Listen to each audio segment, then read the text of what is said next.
Hello मित्रों, welcome my channel. आज हम लोग एक पौराणिक कथा के बारे में जानेंगे जो महाभारत से जुड़ा हुआ है। और यह कथा का शीर्षक है महाभारत का सबसे प्रमुख पात्र अर्जुन, अर्जुन की प्रतिज्ञा। यही इसका शीर्षक है। तो हम शुरू करते हैं। जो अर्जुन की प्रतिज्ञा क्या थी। महाभारत का भयंकर युद्ध चल रहा था।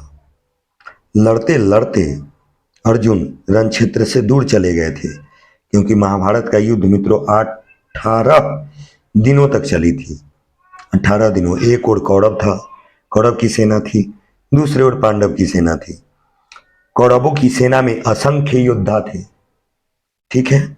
और स्वयं कृष्ण की नारायणी सेना भी कौरवों की तरफ से थी, लेकिन स्वयं भगवान कृष्ण अर्जुन के तरफ से सारथी के रूप में थे। ये सब जारी था। और अर्जुन लड़ते लड़ते रण क्षेत्र से दूर चले गए थे। अर्जुन की अनुपस्थिति में पांडवों को पराजित करने के लिए द्रोणाचार्य ने चक्रव्यूह की रचना की। अर्जुन पुत्र अभिमन्यु चक्रव्यूह वेदने के लिए उसमें घुस भी गया। उसने कुशलतापूर्वक चक्रव्यूह के 6 चरण भेद भी डाले, लेकिन 7वें चरण में उसे दुर्योधन, जयद्रथ आदि 7 महारथियों ने घेर लिया और उस पर टूट पड़े। एक बालक पे 7 महायोद्धा टूट गए थे। उसको पराजित करने के लिए जयद्रथ ने पीछे से निहत्थे अभिमन्यु पर जोरदार प्रहार कर दिया, जबकि अभिमन्यु निहत्था था और ये सभी अस्त्र शस्त्र से सुसज्जित थे। वह वार इतना तीव्र था कि अभिमन्यु उसे सहन नहीं कर सका और बेचारा वीर गति को प्राप्त हो गया। अभिमन्यु की मृत्यु का समाचार सुनकर अर्जुन क्रोध से व्याकुल हो। जब क्रोध से व्याकुल और पागल हो उठे तो उसने प्रतिज्ञा की, यदि अगले दिन सूर्यास्त से पहले उसने जयद्रथ का वध नहीं किया तो आत्महत्या कर लेगा। जयद्रथ भयभीत होकर, डरकर दुर्योधन के पास पहुंचा और अर्जुन की प्रतिज्ञा के बारे में बताया। दुर्योधन उसका भय दूर करते हुए बोला, क्या बोला? चिंता मत करो मित्र, मैं और सारी कौरव सेना तुम्हारी रक्षा करेंगे। अर्जुन कल तुम तक नहीं पहुंच पाएगा। अर्जुन कल तुम तक नहीं पहुंच पाएगा।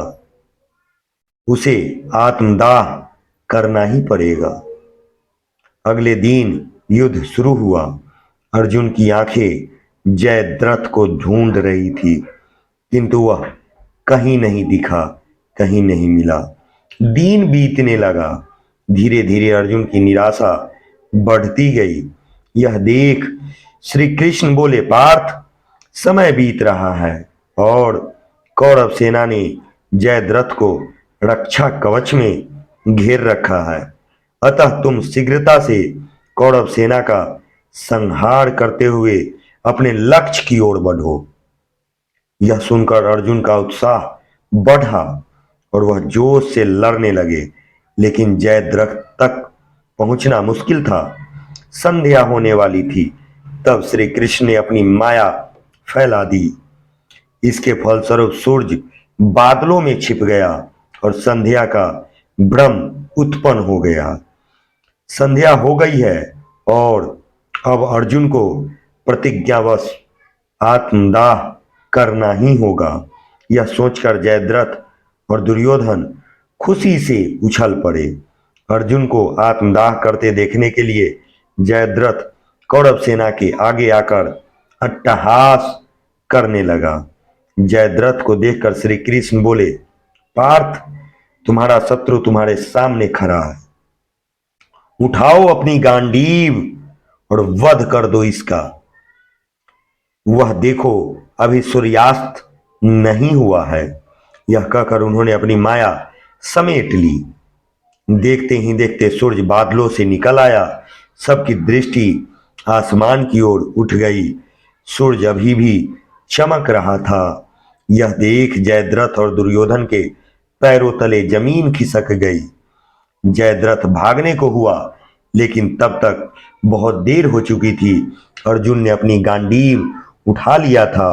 तभी श्री कृष्ण चेतावनी देते हुए बोले, हे अर्जुन, जयद्रथ के पिता ने इसे वरदान दिया था कि जो इसका मस्तक जमीन पर गिराएगा उसका मस्तक भी 100 टुकड़ों में विभक्त हो जाएगा।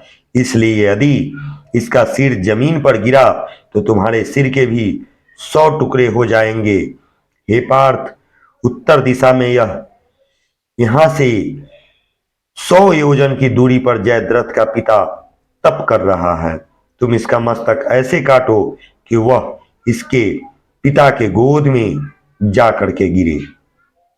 अर्जुन ने श्री कृष्ण की चेतावनी ध्यान से सुनी और अपनी लक्ष्य की ओर ध्यान करके बाण छोड़ दिया। उस बाण ने जयद्रथ का सिर धड़ से तो अलग कर ही दिया और उसे लेकर सीधा जयद्रथ के पिता की गोद में जाकर गिरा। जयद्रथ का पिता चौंक कर उठा तो उसकी गोद में से सिर जमीन पर गिर गया। सिर के जमीन पर गिरते ही उसके सिर के भी 100 टुकड़े हो गए। इस प्रकार अर्जुन की प्रतिज्ञा पूरी हुई और जयद्रथ का वध हुआ। मित्रों, धन्यवाद। यह एक छोटी सी कहानी जो अर्जुन के द्वारा ली गई बड़ी प्रतिज्ञा थी, यह पौराणिक कथा है। धन्यवाद।